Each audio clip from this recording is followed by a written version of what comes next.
Now, obviously, they could find something else to do.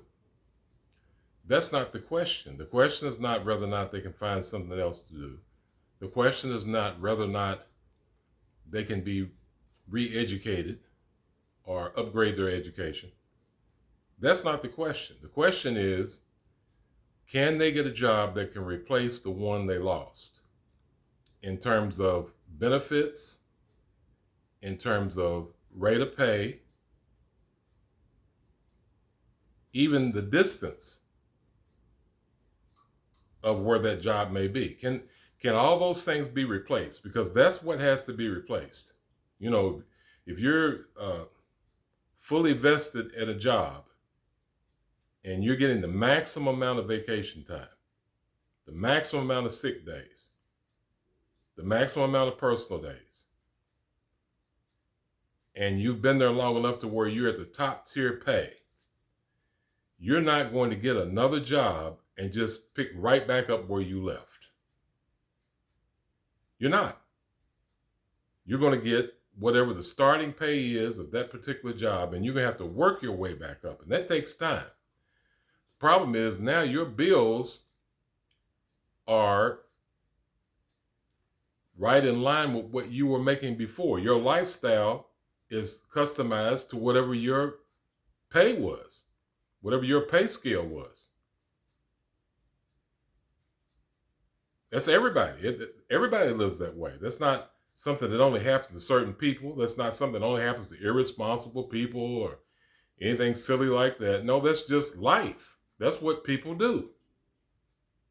If someone is living at six figures today, they can't start living on $50,000 tomorrow. That's not going to work. It's just not. The math doesn't work. And so it's never as simple as just saying they can just go do something else. See, that's a cop-out. That's just a cop-out. That's just a way of saying, don't bother me with that. Don't bother me with the details. This is working well for me. I'm doing fine. I'm doing great. I don't have any complaints. No one has replaced me. I don't have to go look for a new job. I don't have to start all over from scratch. I don't have to go back to school when I never liked school in the first place. I don't have to do any of those things. I can just maintain what I'm doing. It's those other people that have to do that. And so that's their problem. That's what that's really saying. Because you can't say that that's a solution. That's not a solution. It's a cop-out. It's just an answer to what they think is a got you question. But we're talking about people and people's lives being affected. Because everybody doesn't get the same break. I left my job of 17 years only because they offered me a package. And I had sense enough to take it. Thank God I did take it. And because of the fact that at the time I was the age where I could get my 401k, and that was the main thing I wanted to get my hands on, because the severance, of course, wasn't going to equal what I had in my 401, but I was going to need both, obviously. But the bottom line is,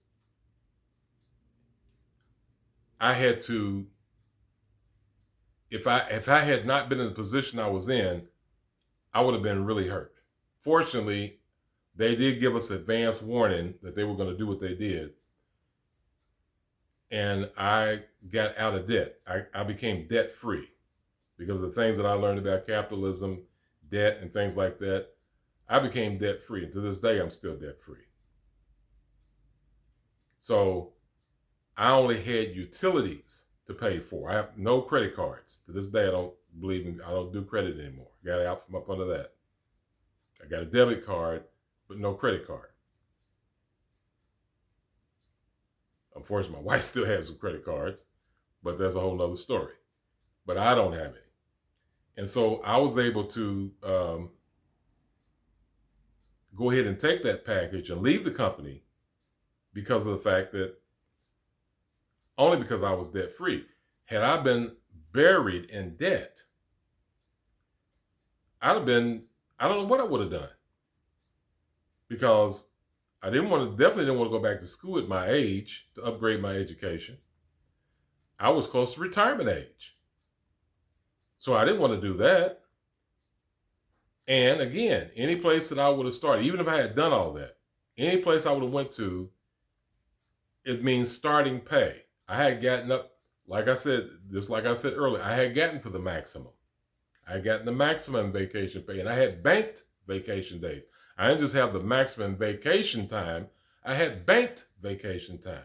I had banked sick days. Some companies let you do that. I don't know if they still do now with everything changing so much, but we could then. So I had a lot of money saved up in just the vacation days, which I could take with me or use up. And I had the sick days, even though I couldn't take those with me, but they were still available that I would not have on another job. And that's my whole point. On the new job, I won't have any of those things. On the new job, what you get maybe a week your first year, and the second year, maybe you get 2 weeks. Some jobs are a little better, but that's kind of the standard, isn't it? Sick days, usually you don't get those right away when you first get hired. Those are lifesavers because you never know when you're going to get sick. You never know when you're going to have to be out. You never know when you're going to have to take off because maybe your spouse is sick or your kids are sick or whatever. Those days keep you from losing money that you would need, and you're going to need it because you're not going to have the same money you had when you was at the last job. See, those are things that people don't even bring up. They don't talk about that. It's just a simple matter of, well, they do away with your job, just go do something else. No, it's not like that. Not in reality, not in the real world where we all live. It is on paper maybe, and in someone's mind. But in reality, no, that's not the way that works. It just isn't. Unless you're fortunate enough, like myself, to get a package. Now, people who leave a job with a package, they don't have that problem. At least not right away. They've got some cushion time in there. Or if they're just going to plain out retire, then they've got that. But if you don't have that, your company doesn't offer you that, and you're just gone, do something else? Seriously? Then there's that. And then the other aspect of it is the lack of freedom that you have. On a lot of different jobs where you function basically like their servant. I mean, you don't have any freedom. I remember one time, and that was one of the reasons why I never ever wanted an assembly line job. And those jobs when I was growing up paid some of the best salaries, but I still didn't want one because I knew I could not function as a robot. I'm not built that way. Everybody can't do everything, and that's another thing too. When people say you can just do something else, everybody can't do everything, and there are only so many positions that pay a living wage. All positions don't pay a living wage.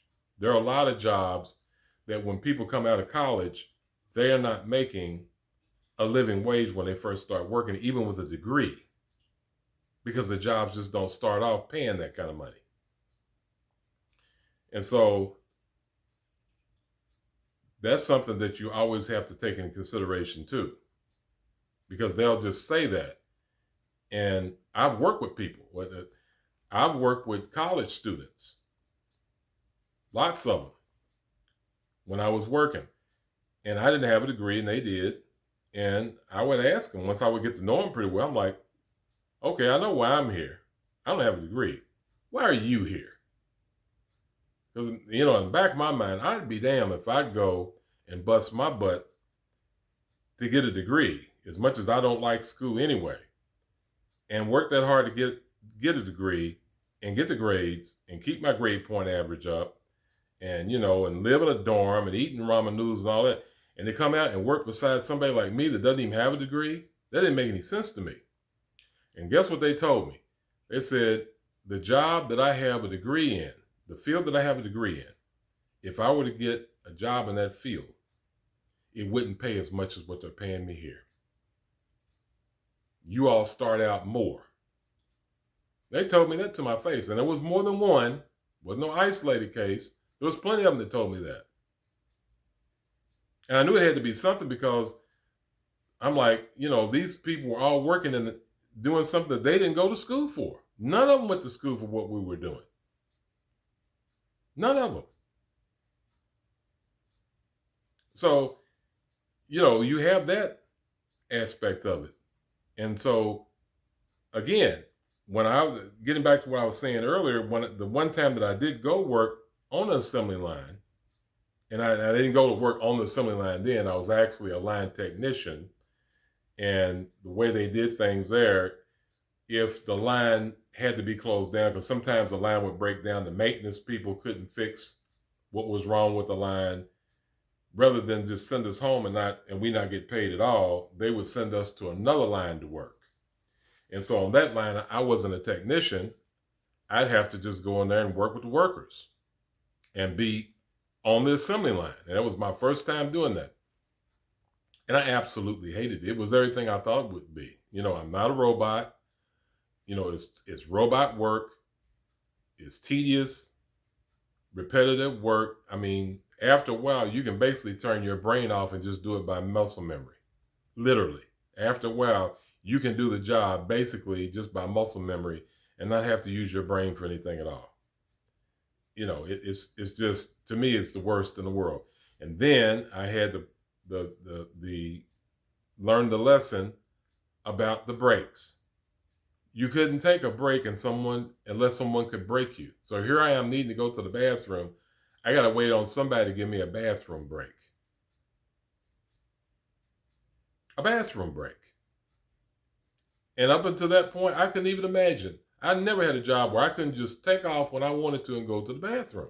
That's something you don't even think about when you've never had to deal with that before. And I'm like, oh yeah. I mean, it wasn't that I didn't know that existed, but I had never experienced it before. And I'm like, wow. I gotta wait on these fools to come give me a bathroom break and I hope that I don't piss the shit on myself before they get here. This is insane. I may as well be a robot. So there's that. And then the other part is the lack of creativity that you can have being in that position of working for someone else. I remember I was at one place where I was working and there was a female manager working with me. She was white. And the district manager came and he didn't like her. He couldn't stand her. He was banging a bunch of female managers, but she wasn't his type. And she was very sharp. And a lot of times men, and I would consider him a conservative, they have a real problem with opinionated but sharp females. They have a real problem with them. And so he couldn't stand her. And so she would do things because she was very creative and she was a good manager. She was a very good manager. And she said she was having a conversation with him one day and she said, I think. And he said, that's your problem. You're thinking. He said, don't think. You just do what I told you to do. Need I say more? Need I say more? I mean, that's what it's like. And how's that much different from being a slave? And then the other thing that I learned along the way was that I was looking at a program one day, and it was a documentary on pimping. Pretty good documentary too.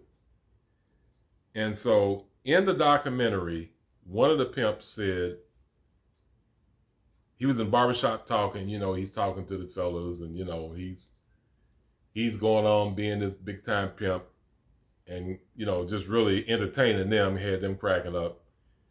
And so he said, one of my hoes said she wanted Mother's Day off because she wanted to go spend some time with her child. And I said, no, you can't take off. I got to have my money. And I thought to myself, man, if that's not the cruelest thing I'd ever heard of before in my life. It's bad enough he's got her on the block in all kind of weather and all kind of different outfits. I've seen some of them, some of them was practically naked. And, it could be wintertime and they had to dress like it because pimp want them, show off what they had to get that money. And she couldn't take off for Mother's Day to spend time with her own child. And I thought to myself, how in the world can the pimp get her to do that? That was the first thing that went through my mind. I'm like, man, pimping is, the psychology behind pimping is something. That he could get a mother to work on Mother's Day and not see her child for him. She's got to go out and blow guys and can't see her own child. And then later on, after I turned the program off and I got to thinking, I'm like, what are you talking about? Look how many times I've had to work Father's Day. I've had to work Father's Day. I've had to work Father's Day, Thanksgiving. I worked New Year's, every holiday you can think of. I've even worked Christmases. I have even worked on Christmas Day. So I'm thinking to myself, and I think I'm any less of a hoe than she is? That's how deluded we are. Oh, you say, oh yeah, but I'm not on my knees blowing strangers. No, I'm not doing that. But he's still using, the employer is still using my body to make money. I'm still going through the same routine she does. I make money for the employer and I turn the money into him and he gives me what he wants me to have. That's what the pimps was doing with the prostitutes. That is my time. I couldn't spend time with my own family. That's what the pimps was doing with the prostitutes. I'm like, wow. And later on, someone that I knew, somebody's husband of one of my employees, he used the term money whore. And I'm like, yeah, that's basically what they reduced us to. We're money whores.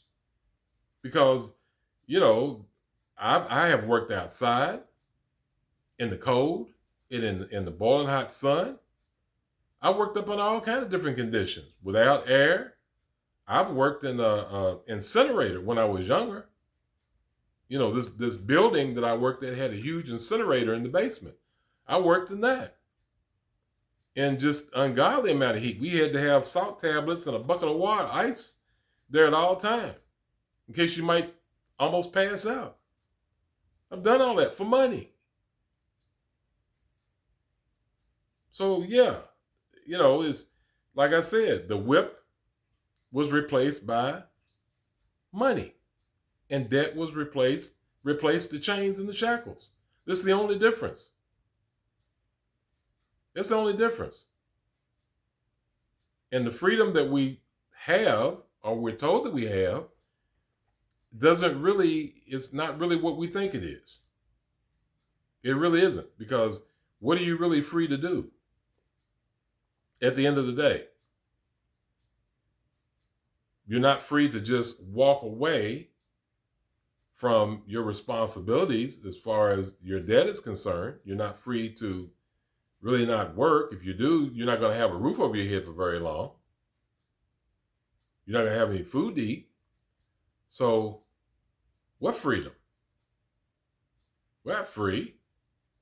The person who employs us, if anybody's feeling any freedom, it's them. They're the ones that don't have to work. Their children don't have to work.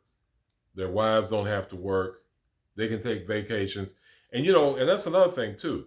One of the things that they've done to make us feel as though we're not slaves is they have created a situation within the middle class where we can mimic the things that rich people do. In other words, rich people own mansions a lot of times in different states, sometimes even in different countries. They'll have different places that they own that they can go to if they're not staying at a 5-star motel. These are the things that they can do. And they normally own their own jets and their own yachts and things of that nature. Well, what do we do in the middle class when we take a vacation? We fly, and we think we're doing really something if we can do it in first class. We don't own our own jets, but we can fly commercial. We don't own mansions, but you can buy a timeshare in different, and with that timeshare, you can go to different states and stay here and stay there. Now they have the that other new thing now, the oh my God, I hate when I can't remember the name of it, but it's that bed and bath thing. Now they have that going to where you can do that too. Or, like I said, a timeshare. And so that's just mimicking rich people having mansions in different places to stay. Then you take your vacation, you may take a week or two, and you feel like you've done something. If you can stay a month, oh, you've really done something. They can go on vacation for years. They can go on a world tour and be gone for better than a year if they want to, because they don't have to be back to work. They're not on a schedule. See, they have the freedom. We don't have freedom. We have privileges and opportunities that look like freedom. But there's still all stuff that we have to pay for that we really can't afford. Because, I stopped taking big vacations when I realized it didn't make sense. I'm like, I'm not rich. When I come back home, I've still got the same bills to pay. If anything, I need to be taking this money and paying it toward paying down debt, not trying to mimic rich people. Because, I hated it. I hated when I took really, really nice vacations and then it was time to go back to work. I'm like, wow, I got to go back to work Monday morning. That's a hell of a feeling. That's a hell of a feeling. I didn't feel free doing that. That's not freedom. That's being, that's like a dog being on a long leash. That's like a dog going to the dog park. You can run, he gets to run and play and his tail's wagging and he's just having a ball. He's chasing squirrels and dogs and frisbees and he's just living a life. Then all of a sudden somebody whistles and it's time to get back in the minivan. It's time to go back to being a dog and not and being confined again. That's not freedom. That's pseudo freedom at best. That's not freedom. And so at the end of the day, this is what we have. And the last thing I'm going to mention is, because I know somebody, if they're not thinking it, would quickly bring this up. Okay, but you show me somewhere else in America that's any better. And you talk about capitalism all the time, but because the first thing they want to go to is socialism. If you bring up capitalism, the rebuttal and the go-to and the gotcha is, show me anywhere in the world where socialism has ever worked. That's what they'll tell you every time. You can make all the logical arguments you can bring up all the statistics and facts you want to. They'll ignore all that. And then when you get done, they'll say, okay, but show me where in the world socialism has ever actually worked. Show me where it hasn't failed. And you know what my answer is always to that one? Show me where capitalism ever worked without socialism propping it up. Because there isn't any. There is no great examples where capitalism, the kind of capitalism that these people brag about, the unbridled capitalism, the unregulated capitalism that they talk about that really doesn't exist anyway, but that type of capitalism, where has that ever worked without socialism propping it up? Because were it not for socialism, capitalism in this country wouldn't be as popular as it is. The socialism, which is the social safety net, is what makes the whole thing work. There would be so many more people living in the street, homeless, The crime rate would be so much worse than what it is were it not for the social safety nets that they have. If you didn't have food stamps, if you didn't have Section 8, if you didn't have, Social Security for people that are retired, if you didn't have, SSI, if you didn't have a lot of these programs, these social programs, and not to mention unemployment insurance for people who have either lost their job or been laid off, this country wouldn't look anything like what it looks. No one would be bragging about capitalism. And where did we see it function at the highest level? During COVID. That was socialism. Capitalism had no answers. None. The few people, the businesses that could operate through COVID and still make money did. But a lot of them couldn't. A lot of them shut down. A lot of them after COVID never even opened back up. Because it had no answers. The so-called job creators had no answers. It was socialism that carried us through COVID. It was us getting those checks from the government that carried us. There was those checks that allowed even the people who stayed in business to be able to do business, because people wouldn't have had any money. Their income had been cut off when they couldn't work anymore. So were it not for those checks, the stimulus checks and the unemployment checks, socialism, we would not have made it through COVID. We've already seen it. Capitalism only functions because socialism props it up. That's the reason why most businesses, as they say, capitalize their profits and socialize their losses. Because if they were to just have to eat their losses, they either would not be as successful as they are, or they would go out of business altogether. So it's the things that they're able to do, the loopholes they have, those government loopholes that they have that help businesses do what they do, that makes it possible for them to even stay afloat. A lot of things that they have, state and local government do that they don't have to pay for. Those are the things that help them stay afloat. Otherwise, businesses wouldn't survive. So my answer always to that is, you show me where capitalism has ever worked without socialism propping it up. And that's the answer to your question. But anyway, I could go into more, but I'm not going to. I'm going to go ahead and cut this.